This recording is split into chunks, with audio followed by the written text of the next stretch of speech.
부검을 통해서만 사실 가능해요. 현미경적으로 봐서. 근데 그럴 수는 없잖아요. 그래서 보통은 다른 질환들이 없는 상태에서 보이는 인지장애라고 얘기를 해요. 종합적으로 봤을 때 증상은 지금 막 계속 돌면서 방향 감각을 상실한 게 있고, 그리고 보호자의 상호작용도 거의 다 떨어져 버렸고, 그리고 밤낮이 바뀌는 이 수면 패턴의 변화, 화장실 실수, 운동성이 떨어지고 불안이 높아지는, 이런 것들이 모두 다 나타나고 있기 때문에 하레는 인지장애가 맞아요. 사람으로 보면 치매가. 치매를 완벽하게 좋아지게 할 수는 없을 거예요. 하지만 예전보다 많은 정보와 그리고 관리 방법을 조금 뛰어넘은 치료법도 나오고 있기 때문에 우리가 이걸 전체적으로 다 하면서 하레와 보호자님의 삶의 질을 제가 한번 높일 수 있도록 도와드려 볼게요. 네. 하레가 더 편히 지낼 수 있도록 환경 개선을 먼저 하기로 했습니다. 우리가 첫 번째로 해줘야 될 게 공간 제한. 특히 혼자 있을 때 최대한 위험한 물건들이나 갇힐 만한 공간이 적은 곳으로 하는 게 좋은데, 저는 이 방이 오히려 나을 것 같아요. 왜냐면 이것 때문에 부딪혔을 때 한쪽 벽면은 우리가 좀 덜 신경을 써도 될 것 같거든요.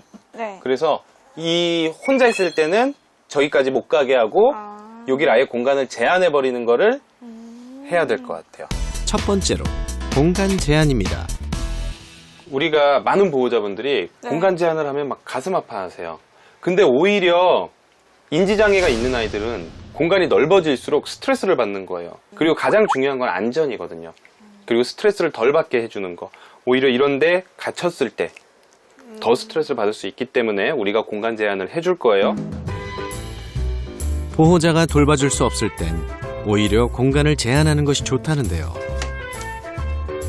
최대한 공간을 단순하게 만들어주는 것이 핵심입니다. 우선은 간단하게 한번 만들어 봤어요. 가장 큰 목표가 어디엔가 박혀서 빠져나오지 못하는 공간을 다 없앴고요. 그런데 여기서 이제 끝나면 안 됩니다.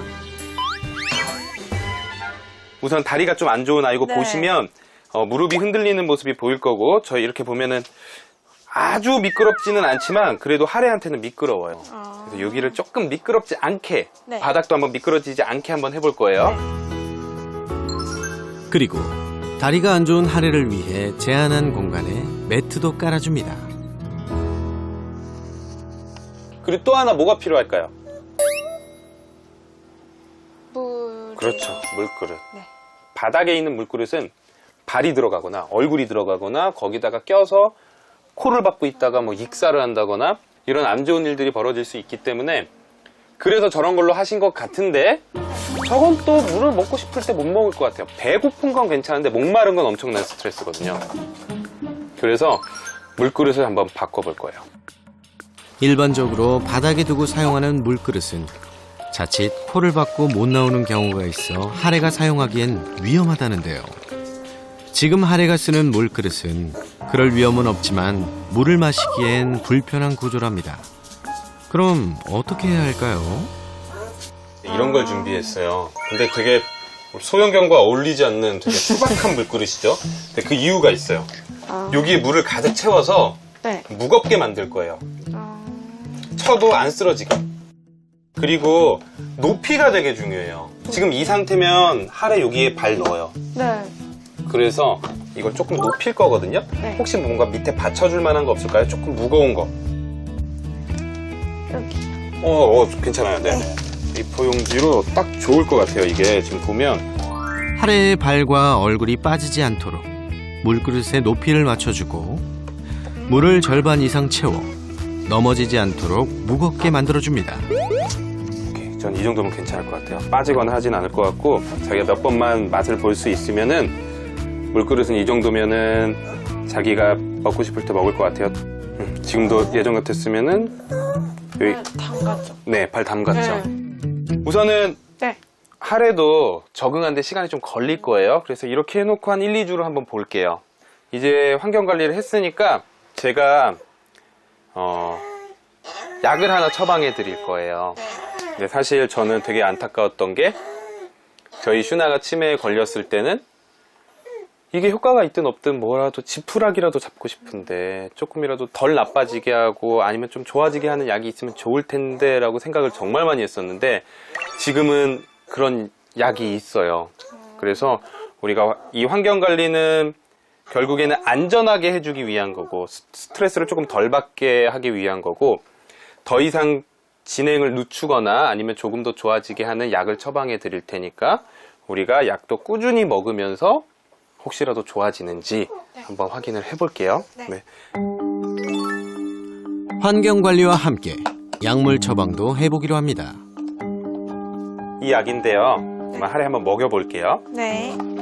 평소에 약 잘 먹어요? 평소에 약 잘 못 먹어요. 그쵸? 약도 잘 먹기 싫어하는 아이일 것 같았어. 하루의 몸무게에 맞춰 적정 용량의 약을 먹여보는데요. 간식 한번 줘보시겠어요? 간식 한번 섞어서. 평소 약을 잘 못 먹는다는 하루를 위해 좋아하는 간식을 섞어 약을 먹여봅니다.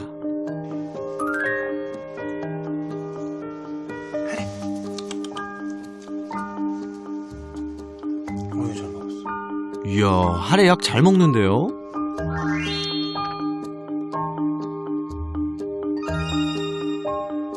우리가 이제 환경관리도 해줬고 약도 처방을 해줬어요. 마지막으로 인지장애 치매견의 관리는 마라톤이에요. 새벽에 나가는 거는 좋지만 계속 그렇게 할 수는 없어요. 그래서 제가 소소한 선물 아, 네. 감사합니다. 귀마개입니다. 네. 저녁에는 그냥 귀마개 끼고 네. 좀 힘들어 해도 아. 그냥 주무세요. 네, 어쩔 수 없어요. 오전에 산책을 하든 운동을 시키든 뭘 하는데 새벽에 깨는 경우에는 그냥 냅두는 네. 게 최선이에요. 네, 그냥 냅두세요. 아, 낑낑거리든 네. 짖든 아. 그리고 루틴이 되게 중요하거든요. 네. 그냥 보호자가 장기간 끌고 갈 수 있는 루틴, 그리고 하레가 스트레스 받지 않는 루틴을 타협을 해서 그대로 장기간 끌고 나갈 수 있는 게 좋아요. 아픈 반려견을 보살필 때 가장 중요한 건 보호자의 체력과 지치지 않는 마음이란 겁니다. 마지막으로 서클링 증상에 대해서도 궁금한 점이 있다는데요. 하루가 그러면 계속 돌 때 안 돌게 이렇게 뭔가 제지를 해줘야 되는 건지 아니면 그냥 계속 돌게 냅둬야 되는 건지. 되게 안타깝죠, 그거 볼 네. 때. 근데 그냥 내비둬야 돼요. 우선 첫 번째로 도는 걸 그냥 둬야 되는 첫 번째가 네. 막아도 소용이 없어요. 네, 계속 네. 돌아요. 그리고 치매견 아이들이 밤낮이 바뀌잖아요. 네. 그래서 가장 좋은 것 중에 하나가 낮 시간 동안 많이 움직이게 하는 거예요. 근데 의미 없는 움직임이라고 하더라도 계속해서 이 움직이게 해두는 게 오히려 밤에 더 잘 잘 수 있는 방법 중에 하나예요. 많은 분들이 나이가 들고 치매가 걸리고 이러면 아무것도 안 해줘야겠다라고 생각을 하는데 이거 완전 반대거든요.